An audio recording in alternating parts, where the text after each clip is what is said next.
everyone for joining us on our fifth podcast. I'm here at the Hatchery again with Shelley Gupta from Bakit Box. As you can see from the website, Bakit Box is a website for ordering baking kits. So Shelley, could you maybe tell us a little bit more about Bakit Box and just about maybe how it got started? Yeah, absolutely.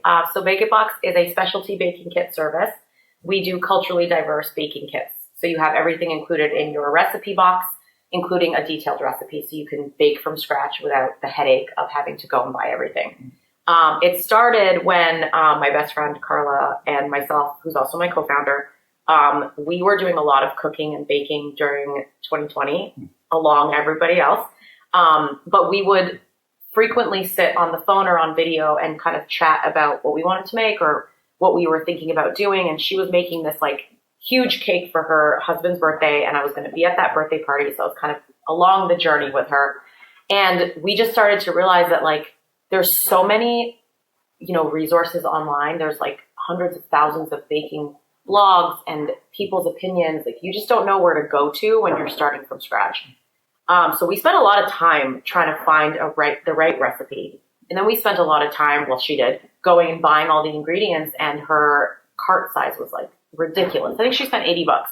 And we just realized, why isn't there anything easy? You want to just find a really good, delicious recipe and just bake one time or, every few months. And we just established that there hasn't been any innovation in baking in over 100 years. I'm sure the first thing you think of with easy baking, Betty Crocker. Right. And that was started in 1921 when, everyone's pain points were very different than they are today. So we actually immediately thought of this idea. We jumped online. We kind of didn't do our day jobs that day. And we spent a lot of time just researching what's out there for baking. And really there hasn't been anything. So we started Bakit Box. We focus on culturally diverse bakes because, we live in a world where we want more access to different cuisines. So we've been in market now for a year, and it's been really exciting. That's awesome. I want to give a little shout out to Shelley because she and Jordan together helped us test our machine for the first time. The machines that make awesome. The packets of sauce. The first thing that we actually did was oil for you guys. Yep.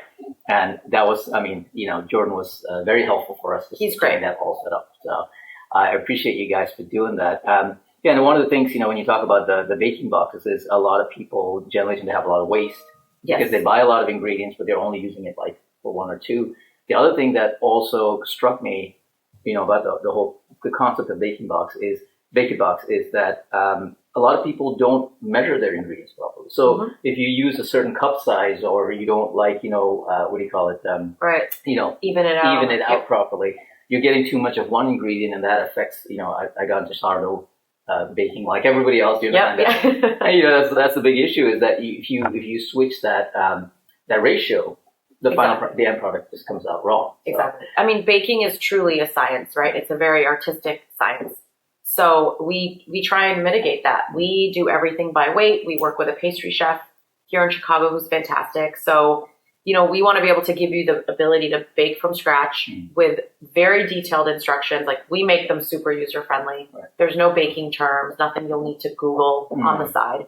But to your point, it is easy to mess up. So people are intimidated by baking, and I understand why, because it is easy to mess up, but we remove those barriers so that you can walk into the kitchen, pour everything out of the bags, and just start baking. And what I love about, because we spoke with Olivia from Cavanea Coffee, and it was very similar, which is I feel like you guys are an entryway, a portal for people to access, baking and to enjoy that art, right? The same thing as coffee. What we talked about with Cavanea is that usually you try to get those tasting notes, and you can't because it takes a lot of skill to do all that. You guys make it accessible so that people can get into that, whether it's coffee or baking. So that's really cool. Kind of what we wanted to go into a little bit more, dig into a little bit, is this whole concept of us being, living life and being founders. I think a lot of times, as we spoke about, whether that's, VCs or specifically other startup, other people in the startup ecosystem, Y Combinator, et cetera, a lot of them speak to the experience of being a founder straight out of college. young person with very little, other ties, very little other commitments. But all of us are real people. Yep, we have commitments, we have passions, and sometimes that's not spoken about very openly. We spoke about your co-founder and I have kids, and we have to go pick them up from school, and this interrupts our general flow of life, and I don't think VCs really quite get that. So maybe if you could kind of speak from your experience about that. You come from a consulting background, Sonal, I come from a banking background. Both of us come from areas where being, shall we say, not like everybody else is difficult. So, if you could speak a little bit about that. Yeah, I mean, I think, so I come from consulting, as does my co-founder actually. And, you're taught to, there's no work-life balance, in my opinion, at least in your early years in consulting. So that was already really, really tricky in itself. It was hard to find that balance. But also you get to a point where you need to incorporate that, which is why there's a lot of turnover in consulting and I think in banking. So I think what's tricky is, to your point, traditionally or historically, founders were typically younger people that had the ability to kind of continue to live life like a student. You get into your mid-30s or late 30s into your 40s, you can't do that. You just can't. You've got, yes, to your point, you have other obligations. You've got dependents. So I think that's really tricky. And I think as a female minority, it gets even harder because there are other, requirements of you in the world. And I can speak for my co-founder a little bit just because she has kids. I do not yet.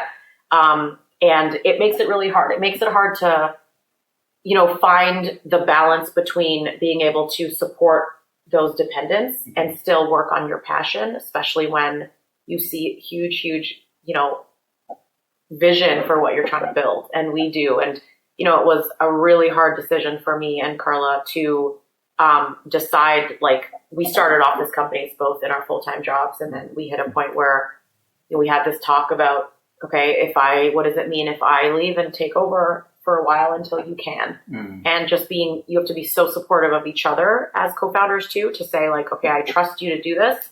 And there might be a point in time when that switches because, our obligations will change. So it's a hard story to tell though. Yes, absolutely. And I find the same thing too when I talk to VCs and I tell them that I'm, a solo founder in a sense because my co-founder, my wife has a job. Yeah. Similar to you, it's always that well, why aren't you both committed to this? Well, we have kids, we have a mortgage.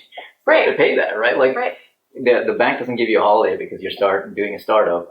It's just it's life, and it's okay to have life while we're being founders too, and then and have passions. That's another thing, which is I think there's an implication that when you're a startup, startup is life, and that's it. You've got no other things that sort of drive you other than this one thing, which we're doing. But I don't think that's true for you. Maybe you can speak a little bit about guitars over guns. And how you came to that. Yeah, I agree with you. I think people that are more well-rounded too are going to be better founders and get better at their jobs. So I, a few years ago, started an affiliate program, but I'll just talk about the parent for a second. Guitars Over Guns.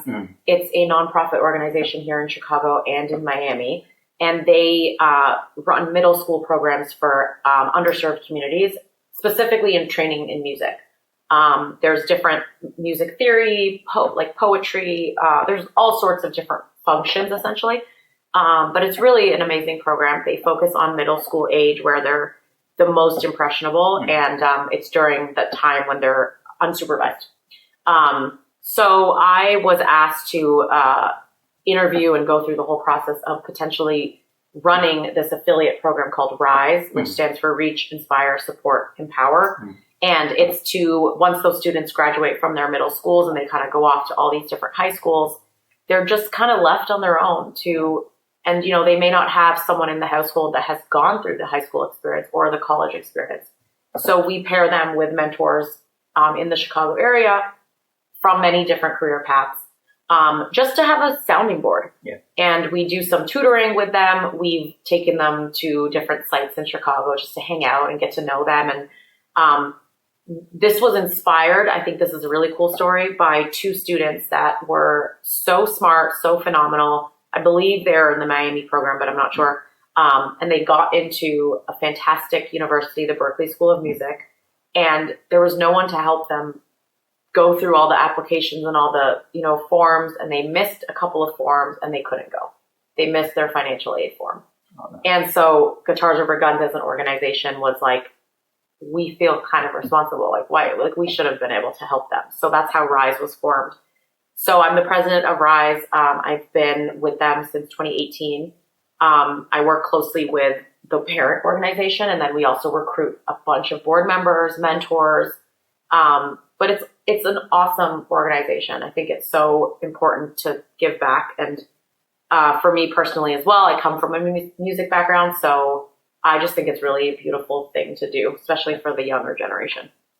And just to encourage you, I think that's one thing that I've learned in my journey is that being one-dimensional is kind of boring. Do you know what I mean? Like, it's very important that we're whole people and that we have passions and that we follow those passions and we don't make, our work, our life.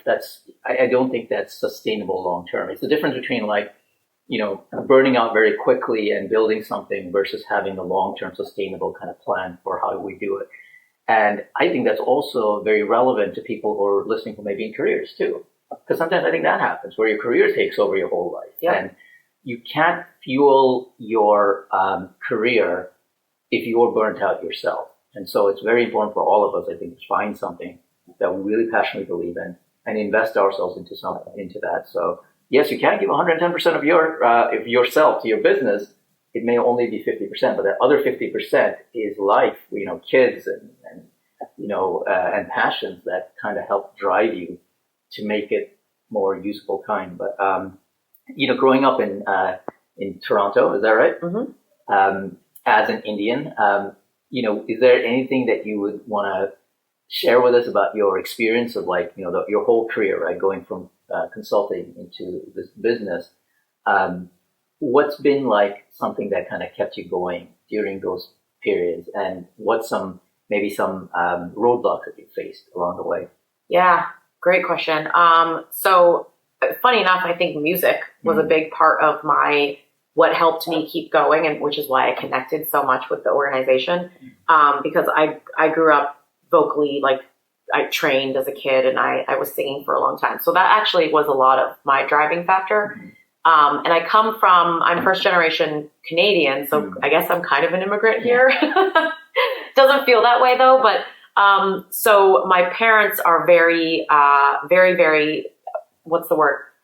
They believe very highly in education. So they pushed all of us, me and my siblings, to get a degree and kind of figure out what we want to do. So that was helpful because I think there were many times where I was trying to maybe pursue music or go in a more artistic direction. But I'm actually really glad I got a business degree in Toronto before moving to Chicago to do my master's. But I think there's a ton of roadblocks. I think, as a kid, choosing your major, first of all, at 16 or whatever age it is, you have no idea what you want. I still sometimes don't know exactly what I want. Right. So I leaned a lot on my family for those just guidance of what should I do? How do I keep doors open? And I went into business kind of for that reason, because I'm I don't know what I want to do. I just need skills that can translate to something later. I didn't know I would be an entrepreneur when I was 16 years old. So that was really helpful for me. My dad's actually an entrepreneur as well. So it was something, I think it's definitely in my blood. And it was something that felt like it could be achievable as I started to figure out a little bit more about where my skills were.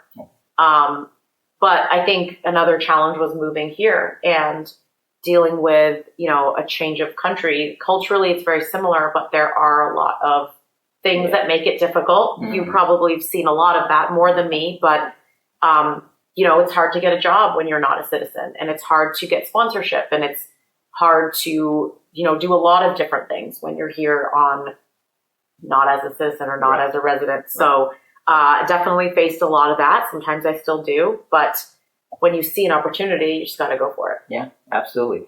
I know we're coming to the end of our time, but I think there was a very important nugget there for those that are still unsure of what to do with their lives. It's okay, right? It's okay. So okay. You'll figure it out. It is, life is a series of twists and turns, and you never know when that's going to come. And so for us to try and what you said is very true. You know, we expect kids at like 16 and 17 to know what the rest of their lives are going to look like. Come on, man. Like, no. I had no clue when I graduated. Sure. But I think that's the messaging to them, is that you have to know, right? Because you have to pick a major. Right. And maybe we don't pay enough attention to kind of that liberal arts kind of education, so that you can figure out what it is that you want to do. And gap years, I don't think that's very common here in the U.S., but I think that's something we should probably be doing more of, so that people can figure out what their passions are and what what drives them. Right. But yeah, I think that's very important for us all, whether you're in a career or whether you're doing business, to recognize that we are not the final versions of who we are going to be. Absolutely not. We're just every brick, right? Every brick along the way. Right. And we shouldn't be. We should never be. We should always be working towards something. Yes. Always trying to improve ourselves and improve our business too, as well, which has gone off the screen. Shelley, I appreciate you. I really thank you for the conversation today. And hopefully, again, hopefully we can have more conversations like this as we grow. And I'm looking forward to the outcome of some of your fundraising as well. Thank you. We're expecting and hoping for the best things for you and Bakit Box. We did order a kit, so everyone who's listening, go order a kit so that you can actually try it out yourself and see what we're talking about. But I appreciate you coming and taking the time out to talk to us today. Yeah, thank you for having me. Okay, it's our pleasure. All right, Shelley. Thank you so much, everyone.